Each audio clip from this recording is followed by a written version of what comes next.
Hello, I'm Mario Toneguzzi, and this is Sports Spotlight. Joining me today is Troye Flannery, who is head coach of the University of Calgary women's soccer team, the Dinos. Thanks for joining us today, Troye. Thanks for having me. Well, let's talk about soccer and big soccer win for Canada here the other day up in Edmonton, 2-1 victory over Mexico at Edmonton's Commonwealth Stadium. 44,000 plus people there. I understand you went to that game? Yeah, it was a frosty affair, but I think 44,000 others braved it, so why not? Yeah. Have you ever experienced a game like that in that kind of weather?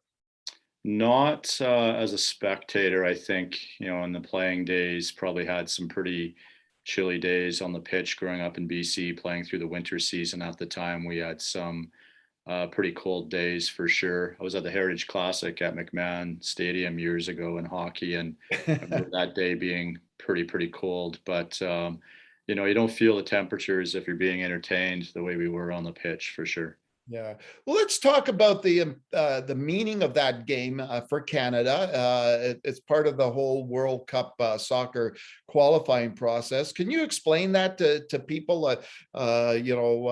What's transpiring right now and for Canada's efforts to qualify for the next World Cup?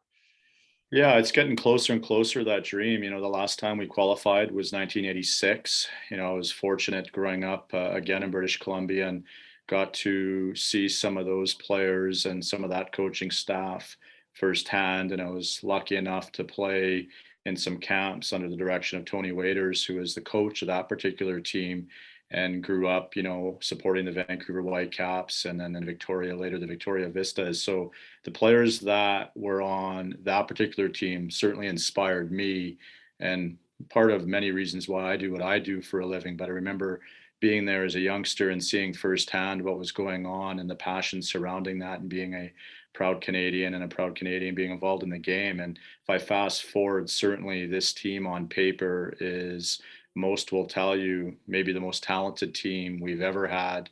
Hmm. Coach Herdman's done a fantastic job with his staff of, creating that team culture required to have success. And they brought the nation with them, and to have 44,000 people in rather frigid temperatures go support them speaks volumes. But the best way to sum it up is having a conversation with somebody last night, a gentleman that coaches in our club, and he went to both games, but in the second game he brought his 7-year-old daughter, and she plays soccer at the grassroots level.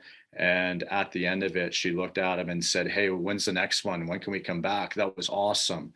So if you're inspiring children that age that Yeah. had never seen anything like that, that only bodes to the future being, more positive than it has been. We had a lot of gap years, I'll call it. So it's so important at so many different levels, and it's a lot of fun as well. Yeah. So where is Canada right now in that process of qualifying? Well, I think they're halfway through and they're first place in the group. So they got to play some away fixtures and so forth. The top three qualify straight up, and we're in first place. So we're undefeated, if I recall. And halfway through, that's a great spot to be when you look at the table and you see Canada at the top of the table and the United States and Mexico and Panama and so forth behind them. Special feeling. Yeah, exactly. I wanted to go back to what you were saying about that the ripple effect something like this has. Where are we seeing soccer these days in terms of popularity, like on the grassroots level in Canada? Is it continuing to grow from what you see? Yes and no. Like, I think people don't know this. Like, we've always had soccer being the most participation numbers at the grassroots level. We have more Yeah. children playing soccer than other sports in Canada. Having said that, it hasn't necessarily translated into a pathway in a professional league domestically and so forth. So people sort of forget about that. Obviously, coming out of, or maybe not obviously, coming out of a pandemic and so forth, participation numbers for all sports aren't quite where they were. And I know there's been some trends with respect to youth sports in general, not just soccer, trending in the wrong direction even before the pandemic, but certainly, performances like our women, really important at the Olympics, an Olympic gold medal, Yeah. ridiculously special. Can't at all discount that. And then the men in this current journey, and they're attempting to qualify. Those are two really, really significant impacts on the grassroots level. And what's cool for me to see as I'm involved at the grassroots level is we have little girls and boys cheering on the men. We have little girls and boys cheering on the women.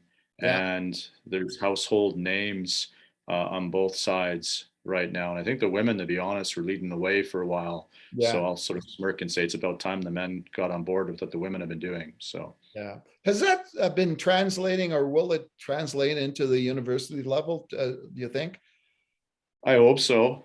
I hope so for anybody listening to that. Yeah, we have a short season at the university level, so it's difficult with respect to it's not a two semester sport and so forth. But I said the U Sports National Championships are on right now, and for the first time in my memory, and you'd appreciate this, CBC is covering it, so all those games are streamed live on cbc.ca. That I can't recall that happening in the past. Our program, we're at, I think, the past 3 national championships, and we didn't get that kind of coverage.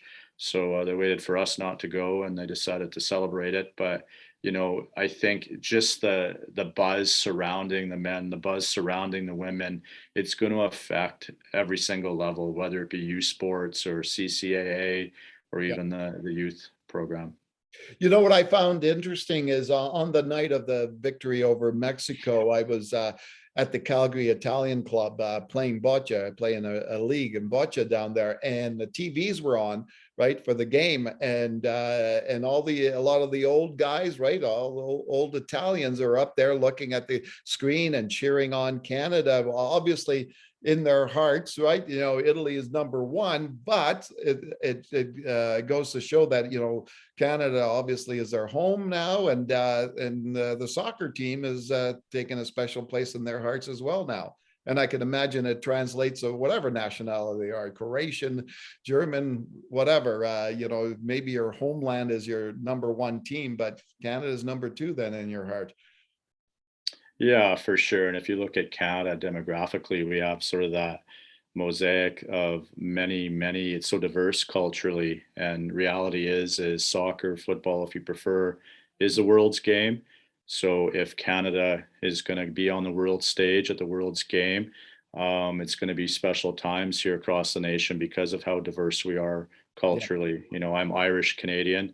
Ireland's absolutely rubbish, so they don't give me much to support. But pretty proud of the Canadian group right now, and I've got some French in the family as well, so it gives me an excuse to cheer for a winner on occasion. But Canada's doing that for us right now, which is what I prefer because grew up here, live here, work here, and so proud of that maple leaf and what it represents to the game on the world stage right now. All right, super. Thanks, Troye, for joining us today. Thank you. All right, that was Troye Flannery, who is head coach of the University of Calgary women's soccer team, the Dinos. I'm Mario Toneguzzi, and this has been Sports Spotlight. Thanks for joining us today.